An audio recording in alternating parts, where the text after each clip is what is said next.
Evet, 3-2-1 kayıt. Hazırız. Ay. Efendim, herkese merhabalar. Bugün San Diego'ya geldiğim, Amerika'ya geldiğim ilk gün neden pişman oldum? Bununla ilgili bir yayın yapmak istiyorum. Şimdi yanımda da kız arkadaşım var, Damla. O da güneşin tadını çıkarıyor, manzaranın tadını çıkarıyor. Buraya da geldik, geziyoruz. Bununla ilgili de ayrı bir seyahat ettiğimiz yerlerle ilgili de ayrı bir vlog çekiyorum zaten. Şimdi aslında bunun bir clickbait, hani tıklama tuzağı olmadığını izah edebilmek adına ben yurt dışına gelmek isteyen insanların her zaman bir şans vermesinden yanayım. Çünkü internette hep şöyle videolar oluyor. Ya işte Amerika'ya geldim, başıma bu geldi, şu geldi, böyle oldu. İşte çok kötü şeyler yaşadım. Hani gelmeyini izah etmeye çalışan şeyler olabiliyor. Ben açıkçası böyle düşünmüyorum. Eğer yurt dışına gelmek isteyen biri varsa bir şans versin derim. Evet, geldiğim ilk gün pişman oldum. Onun da nedenini açıklayacağım. Şu an ben 2018 Mart'ta geldim. 6 yılım, 6,5 yılım geçti Amerika'da. Gayet de memnunum ama geldiğim ilk gün bayağı bir pişmanlık yaşadım diyebilirim. Bunun da ilk sebebi şuydu. Ben buraya geldiğimde beni karşılayacak mesela kimse yoktu gerçekten. Ben buraya ya çıkayım geleyim, bir dil okuluna gideyim.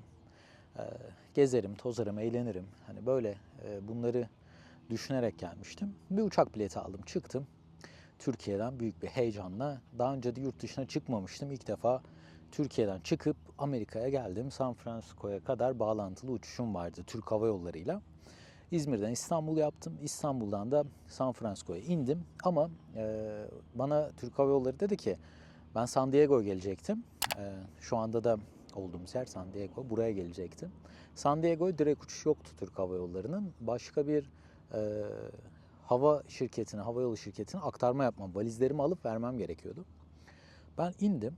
Ben bunca yıl işte Türkiye'deyken diyorum ki ya benim İngilizcem var. Öyle ya da böyle ben İngilizce konuşabiliyorum diyordum. Şöyle bir şey oldu Kendine çok geldiğimde. güveniyordum. Evet, kendime gerçekten güveniyordum yani. Çünkü Türkiye'de ben lisede İngilizce eğitim aldım. Üniversite mesela İngilizce sınavına girdim, geçtim. Bir daha hazırlık okudum, bölüm İngilizce okudum.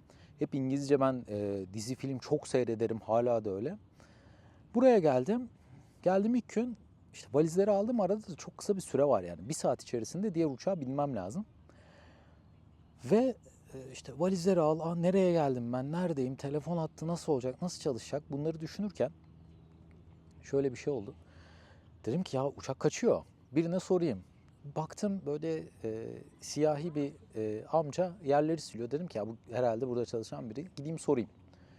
Adam bana bir anlatıyor işte. Sağa dön, sola dön, Starbucks'ı göreceksin bilmem ne. Ben tamam dedim, anlamadım ama adamı. Ben gittim, sola döndüm. Adam arkadan bağırıyor bana işte. Sağa dön, sağa diye. Ben Tavsiye et. yani bir de diyorum ki adama anladım. Hiçbir şey anlamadım halbuki. Ve uçağı kaçırıyordum. Yani herkes uçağa binmiş. Ben çünkü valizleri nereden vereceğim acaba? Bir adam geldi, adam anlatıyor. Valizi buradan vermen gerekiyor diyor. Ama ben anlamıyorum adamın ne dediğini. Bir de telaş, sinir, stres. Bir anda İngilizceyle yüz yüze kaldım. Neyse valizi verdim ettim. Benim ismim falan anons ediyorlar yani San Francisco'da havaalanında. Ondan sonra son dakika yani koştura koştura o havayolu şirketini buldum. Girdim, uçaktaki herkes oturmuş, yerleşmiş, hani kapı kapanıyor. Kan ter içinde geldim, oturdum. Dedim ki artık ne oluyorsa olsun San Diego'ya gidiyor zaten uçak. Eğer gerekirse San Diego'daki havaalanında uyurum yani. Uçak indi. Geldim, bir rahatladım. Hemen internete bağlandım. Ailemi aradım, dedim ki ya ben geldim öyle ya da böyle. O dönem 2018 yılında Uber'i Türkiye'deki App Store'dan indiremiyordunuz. Ve buraya geldiğinizde ayarları değiştirmeniz gerekiyordu. Uber, Lyft, bunların hiçbirini indiremedim. Böyle olunca taksiye binmem gerekti. Taksiye sordum, bindim. Adresi de ya tam filmlerdeki böyle elime yazdım. Bildiğiniz bir kağıda yazdım şu adres diye. Burada da çok güzel bir yurt tarzında bir yerde kaldım. Hatta şu arkamdaki manzarada bile orası gözüküyordur da eğer video editlerken, düzenlerken görürsem tik diye gösteririm. Sahile de çok yakın. Bindim, adama dedim ki ya şu adres, hani bayağı turist İngilizcesi, ben buraya gitmek istiyorum dedim. Tamam dedi adam. Google Map'e yazdı, gidiyoruz. Adam benimle muhabbet ediyor. Anlatıyor işte buradaki beyzbol maçından bir şey söylüyor. Dün akşamki maç diyor, NBA'yi izliyor musun falan. Ben hiç anlamıyorum. Evet, kafa sallıyorum. Bir iki kelimeyi yakalarsam yakalıyorum. Ondan sonra gecenin bir körü tabii. Ben bayağı kör karanlıkta buraya geldim. Adam dedi ki adres burası. Yani ben hala adamın yüzüne bakıyorum, yani burası mı? Evet diyor, burası. Şimdi şöyle bir şey oldu. Türkiye'de hani gece her yerde sokak aydınlatması var ama Amerika'da sokak aydınlatması yok. Yani çok evlerin kendi aydınlatması var. Bildiğiniz karanlık bir yer yani, sokak. Bir de yurt, bina bana verdiler işte, atıyorum. 30 numaralı binada işte 30 46 mesela. Orada kalmam lazım ama 30 numara nerede? Ben gelmeden önce dedim ki ya, ben dedim kesin bunu şey yaparım. Hani giderim birine sorarım sokakta. Bir görevli vardır, biri vardır. Kimse yok. Elimde valizler. Zaten 24 saat uçmuşum. Aktarmalar, bilmem neler.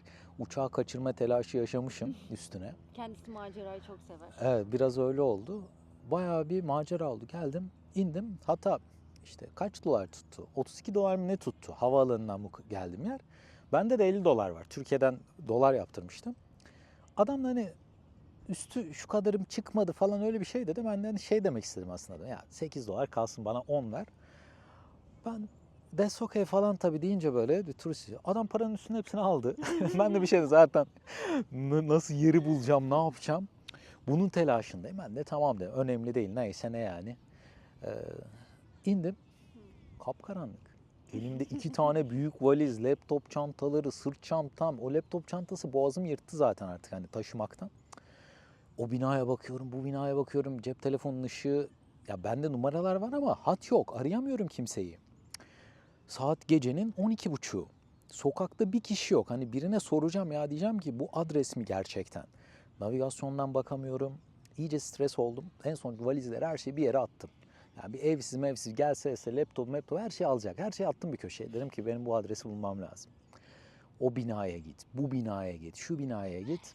Binayı buldum. Bayağı uzakta ama. Dedim ki tamam. Bakayım hangi numara, işte 4. kat, 3. katta bilmem ne odası.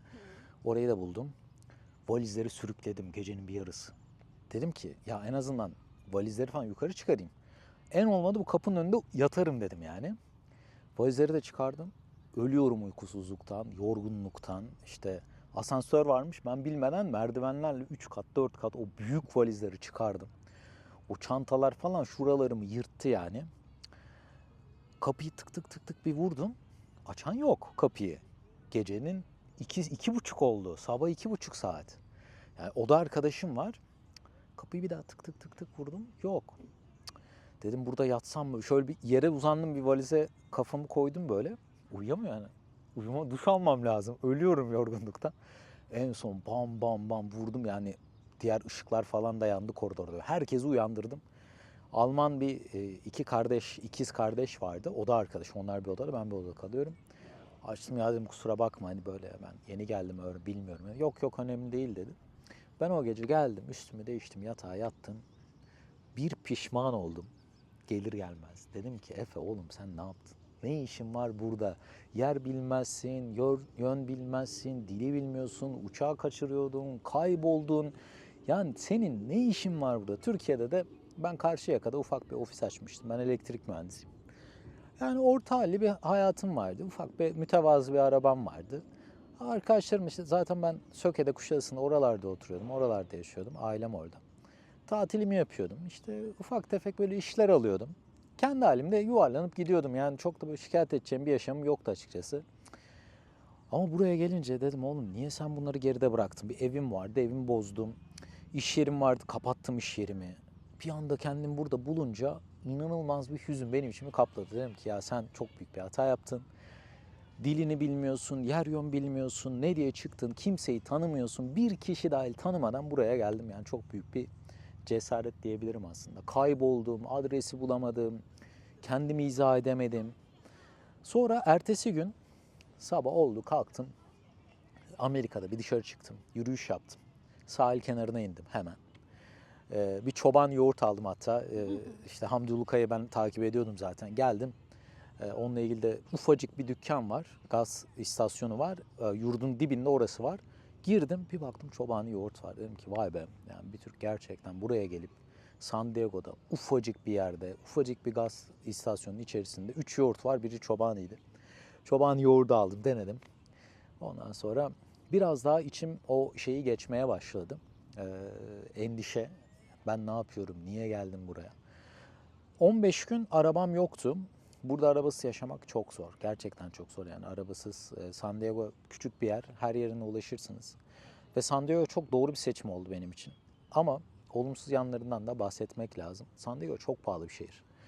Ya ama Kaliforniya'da bana sorarsanız şahsen, ben Kuşadası'nda doğup büyümüş biri olarak ben ufak kasabaları, ufak tatil yerlerini çok severim. Bana çok hitap ediyor. O yüzden de ilk geldim ben burada çok güzel günler geçirdim. 4,5 yıl burada kaldım, burada yaşadım. Bugün de gezmeye geldik Los Angeles'tan. Şimdi çalışıyorum. Bir firmada mühendislik yapmaya devam ediyorum. Ama doğru seçim olduğunu düşünüyorum. Eğer böyle hani dil okuluna geliyorsunuz, çıkıyorsunuz, hemen sahil, her yer yakın. 15 gün ben bisiklet kiraladım. Bu app'ler var. O app'leri bir aylık kiralayabiliyorsunuz. Bisikleti nerede görürseniz o markayı açabiliyorsunuz. Gittim geldim. Zaten dil okulu saat 1'de bitiyor, 1.30'da bitiyor. Havuz da vardı olduğum yerde. Hemen kendimi havuza atıyordum. Akşamüstü sahilde bir yürüyüş yapıyordum. Yavaş yavaş adapte olmaya başladım. Dilim biraz daha üstüne gitmeye başladım.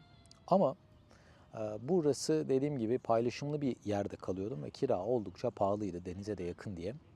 Ardından bir ev buldum. Diğer Türk öğrencilerle de tanıştım burada. Onlar sayesinde beni yönlendirdiler. Ve burada 6 aylık ben gelecektim, kalacaktım.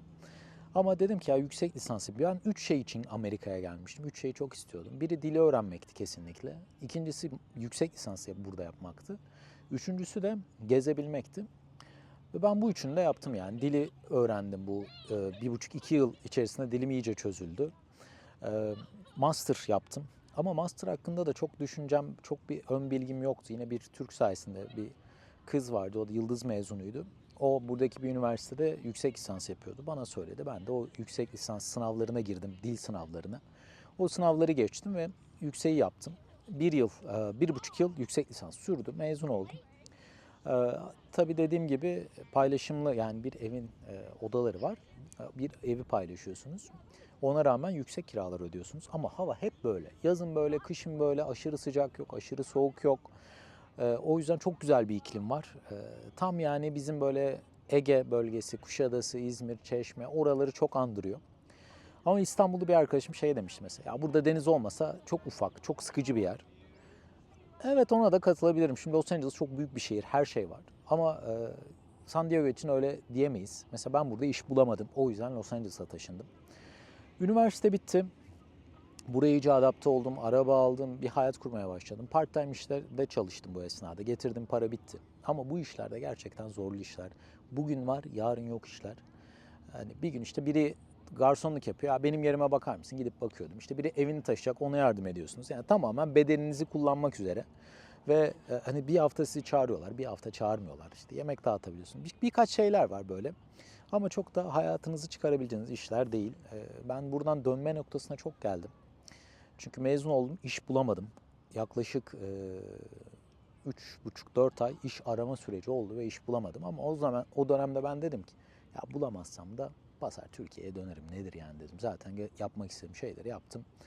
Ve tam son dakika, artık sondu yani, bulamazsam zaten artık Türkiye'de iş ilanlarına bakıyordum.